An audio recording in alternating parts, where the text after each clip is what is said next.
En la charla de hoy saldremos para Canaán, una travesía que descubriremos llena de tropiezos. Pero veamos, mi nombre es Luciano, bienvenido a Redes.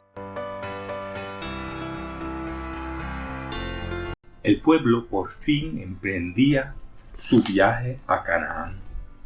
Y vemos en el capítulo 10:2, como justo antes de salir, Dios le dice que preparen 2 trompetas de plata para comunicar información a ese pueblo que era extenso y estaba regado. Los toques de trompeta, diferentes tipos de toques, iban a representar diferentes cosas. De esa forma sencilla, los líderes se podían comunicar con el pueblo. Y dice el 10:11, en el segundo año, en el mes segundo, a los 20 días del mes, la nube se alzó del tabernáculo del testimonio y partieron para Canaán los hijos de Israel. Vamos a ver cómo las tribus van a coger para el norte donde está Canaán, y van a pasar por muchos desiertos. Van realmente a estar mucho tiempo en un área que conocemos como Cades Barnea, y la podemos ver en el mapa, entre los desiertos de Parán, el desierto de Sin. Pero Cades Barnea era una especie de oasis en el desierto. Y en el capítulo 10, los versículos del 14 al 16 nos dicen la forma en que estaban divididos para la marcha estas tribus. Vemos que al frente iba el arca, después la tribu de Judá gobernaba el camino con sus otras 3 tribus, seguida de la tribu de Rubén y sus 3 tribus, la tribu de Efraín y sus 3 tribus, y finalmente la tribu de Dan con sus 3 tribus. En medio de ellos estaban los levitas y los sacerdotes, camino a Canaán, y esa era la forma en que iban a marchar. Otro detalle que el capítulo 10 de Números nos destaca está en el versículo 9, cuando Moisés invita a Orab, su cuñado, a que los acompañe, porque les dice que él conoce el camino y sería algo bueno que él los acompañara. Inicialmente, Orab dice que no, pero pensamos que eventualmente aceptó la invitación de Moisés, porque vamos a ver en el libro de Jueces cómo su familia va a tener un área en Canaán. Eso nos enseña una cosa, que cuando vamos de marcha hacia la Canaán celestial, debemos invitar a nuestros amigos y conocidos para que marchen con nosotros también y lleguen a la Canaán celestial. Debemos ser una vía de invitación para los amigos que no son parte de la tribu de Canaán.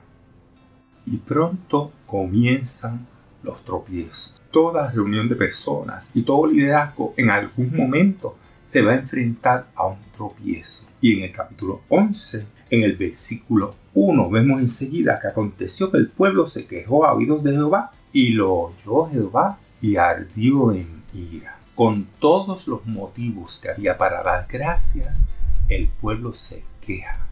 Jehová se aira y un fuego consume uno de los extremos del campamento. Entonces el pueblo clamó a Moisés. Moisés oró y Dios se apiadó del pueblo. Vemos y vamos a ver y releer en Moisés cómo la oración del justo, como nos dice Santiago, tiene mucha fuerza y poder.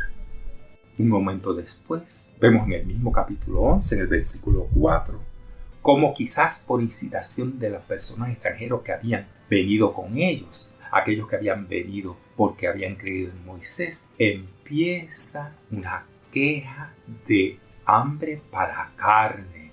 Aquí el verdadero pecado era la ingenuidad, no era tanto los apetitos físicos. Aquí vemos que el pueblo no creía y era incrédulo con Jehová su Dios, que había hecho tantas cosas buenas por ellos. Despreciaron el maná, pensaron en Egipto más que en la libertad que Dios le había dado. Y a veces pensamos que esto pasó en este pueblo, pero en el Nuevo Testamento tenemos evidencia como los discípulos también se quejaron a Cristo. Vemos en este momento también como ya la carga es fuerte para Moisés, y Moisés se queja contra Dios. Moisés se debilita, como muchos líderes a veces con la presión y la carga del trabajo, de las quejas, de los sinsabores de su trabajo, se quejan. Y el Señor le dice a Moisés que coja 70 varones ancianos para repartir la carga, no física tanto de Moisés, sino espiritual. Esos ancianos fueron bendecidos con el don de Dios de la profecía. Y cuando hablamos de profecía, aquí decimos adoración, gloria a Jehová, exaltar sus maravillas. Dios sufrió carne, pero de esa misma manera vino una epidemia que mató muchos del pueblo. La Biblia no nos establece cuánto, pero sí sabemos que el precio del pecado fue fuerte y nos enseña que todo pecado tiene su precio que hay que pagar. El capítulo 12 le da otro tropiezo para Moisés, esta vez de su misma familia, de sus allegados más íntimos. Creemos que por acción inicialmente de María y Aarón hablan contra Moisés. Aquí la crítica era doble. Por la elección de esposa, quizás María lo sentía y se sentían que no eran reconocidos. En este momento, diferente al momento que recordamos el éxodo del becerro, que Moisés se airó porque habían faltado contra Dios, en estos momentos estaban faltando contra él. Y Moisés, como nos dice la Biblia que es manso, se quedó callado.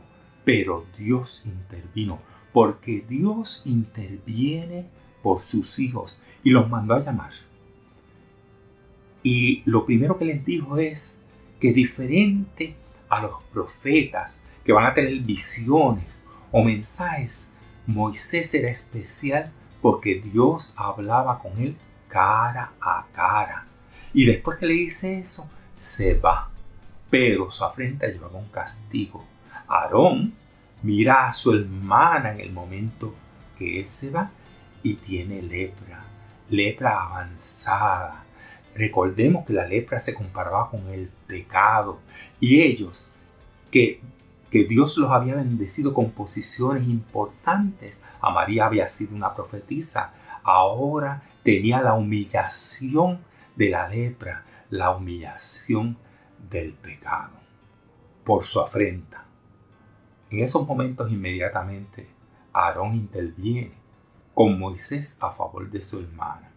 A Aarón pensamos que no le pasaba nada, pero sí había sido también castigado. A Aarón, como sacerdote, sumo sacerdote, tenía que declarar a su hermana impura y sacarla del campamento. Pero Aarón habla con Moisés, Moisés interviene con Dios y Dios la acepta y le quita el pecado, solo que iban a pasar 7 días. 7 días iba a estar impura. La consecuencia de su pecado iba a estar 7 días. Y no solo eso, iba a aguantar al pueblo, porque no es hasta después que esos 7 días que el pueblo empieza su marcha de nuevo. Muchos tropiezos tiene un líder, pero si hay algo que vemos es que Dios interviene siempre a favor de sus hijos. Moisés no descansa en sí mismo, descansa en la misericordia, la fidelidad y el poder del Dios que conoce y que ama. Y seguimos para la tierra prometida. No sabemos cuántos tropiezos más encontraremos, pero sabemos que llegaremos. Si les gustó, los invito a que le den like, que se suscriban, que lo compartan con otros de sus amigos para que conozcamos mejor la Biblia. Nos vemos.